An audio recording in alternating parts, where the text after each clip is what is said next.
बिस्मिल्लाहिर्रहमानिर्रहीम। आज second year के एक टॉपिक को डिस्कस करते हैं, चैप्टर नंबर 11, और टॉपिक है इलेक्ट्रिक फ्लक्स। उसका डिफिनीशन है the number of electric field lines passing through an area is called electric flux. दूसरा डिफिनीशन है the dot product of electric field intensity and area is called electric flux. Mathematically we can write flux को represent करते हैं phi से, that is equal to electric field intensity dot area. Magnitude wise इसको लिख सकते हैं E A cos theta, E electric field intensity, area और cos theta. ये जो एंगल है ये इलेक्ट्रिक फील्ड लाइंस और एरिया के दरमियान होगा। इस इक्वेशन से क्लियर है कि फ्लक्स डिपेंड करते हैं इलेक्ट्रिक फील्ड लाइंस पे, और अगर इलेक्ट्रिक फील्ड इंटेंसिटी ज़्यादा है तो फील्ड लाइंस करीब करीब होंगे और ज़्यादा फील्ड लाइंस इस एरिया से पास हो सकेगा तो फ्लक्स होगा ज़्यादा। अगर इलेक्ट्रिक फील्ड इंटेंसिटी हमारे पास कम है तो फील्ड लाइंस के दरमियान स्पेस ज़्यादा होगा और कम लाइंस पास हो सकेंगे गिवन रीजन से, फ्लक्स होगा कम। दूसरा फैक्टर जिस पे ये डिपेंड करते हैं वो है एरिया। एरिया का मैग्नीट्यूड ज़्यादा होगा, फील्ड लाइन ज़्यादा पास हो सकेंगे, फ्लक्स ज़्यादा होगा।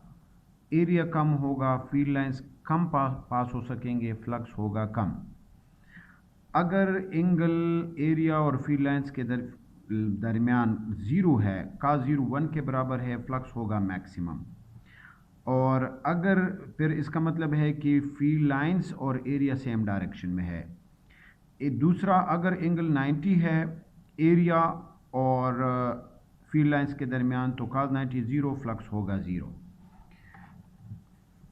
मैथमेटिकली फ्लक्स को हम यूं लिखते हैं, इसका यूनिट है newton per coulomb metre square. Electric field intensity का यूनिट है न्यूटन पर कूलम और एरिया का यूनिट है मीटर स्क्वायर, तो इसका यूनिट हो जाएगा Newton per coulomb metre square.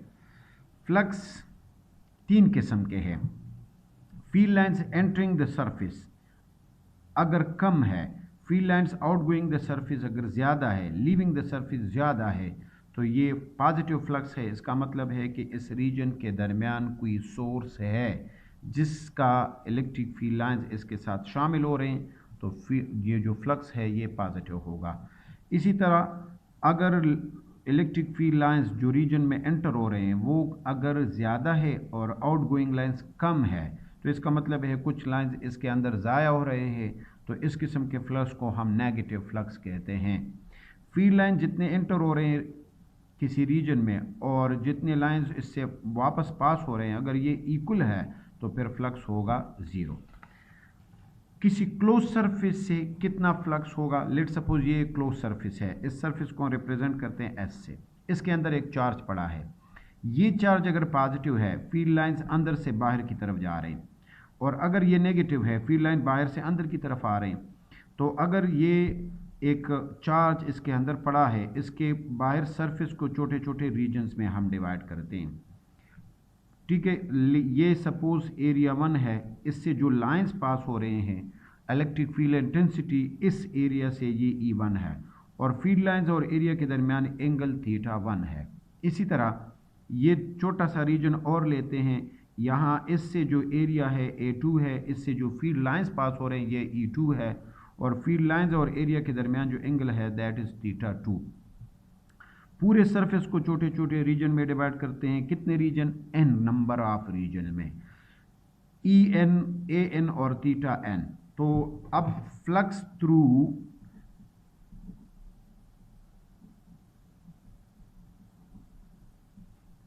Area 1 is that is phi 1 E A1 cos theta 1।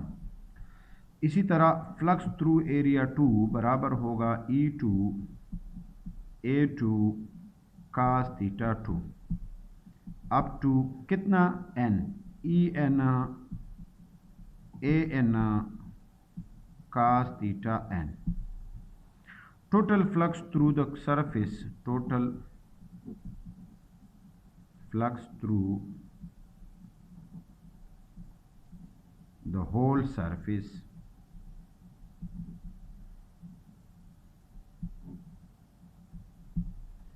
that is equal to phi 1 plus phi 2 up to phi n. So E1 A1 cos theta 1, E2 A2 cos theta 2 up to En An cos theta n. इसको हम यूँ भी लिख सकते हैं कि summation I going from 1 to n EI AI cos theta I, ये होगा total flux through a close surface. Let's suppose अगर ये क्लोज सरफेस अगर स्फेरिकल फॉर्म में है, कंप्लीट स्फेरिकल फॉर्म में ये क्लोज सरफेस है, इसके अंदर एक चार्ज पड़ा है, सपोज ये चार्ज पॉजिटिव है, तो अगेन पूरे सरफेस को हम छोटे छोटे रीजन में डिवाइड करते हैं। ये एरिया 1 है, इससे जो फील्ड लाइंस पास हो रहे हैं वो E1 होगा और एंगल थीटा 1 है। यहाँ पे जो एरिया है ये E2 है और एरिया A2 है, यहाँ पे जो एंगल बन रहा है थीटा 2 है। कितने रीजन्स में? n नंबर ऑफ रीजन्स में। ये यहाँ पे फील्ड लाइंस En है, एरिया An है, थीटा n है। तो अब हमारे पास क्लोज सरफेस में फ़र्क ये है, for spherical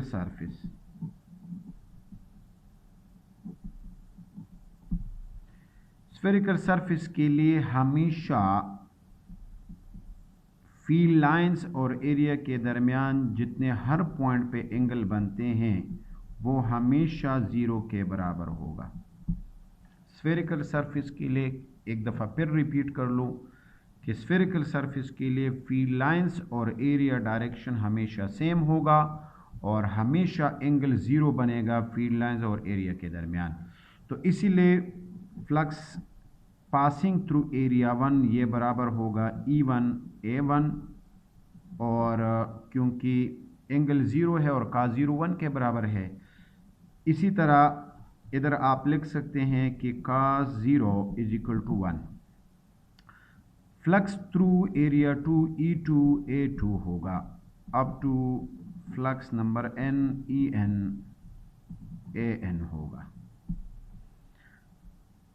S A1 is equal to A2 is equal to A3 अगर An सारे एरियाज अगर मैग्नीट्यूड वाइज इक्वल है तो फिर जो फील्ड लाइंस पास हो रहे हैं, इलेक्ट्रिक फील्ड इंटेंसिटी जिसको कहते हैं, वो भी बराबर होगा। हर रीजन से equal number of field lines pass होंगे। तो इसलिए मैं लिख सकता हूँ E1 is equal to E2 E3 up to En, और सबको हमने लिखा है E। तो total flux through the whole surface बराबर होगा flux 1 flux 2 up to flux number n। ये है EA1, ये है EA2 अप टू EAN। आप फील्ड लाइंस को कॉमन ले लें, area 1 area 2 up to area n, और सारे जो आप एरियाज को जमा कर ले तो ये total surface area of the spherical body होगा। स्फेरिकल बॉडी के लिए एरिया फार्मूला है 4 पाई r स्क्वायर।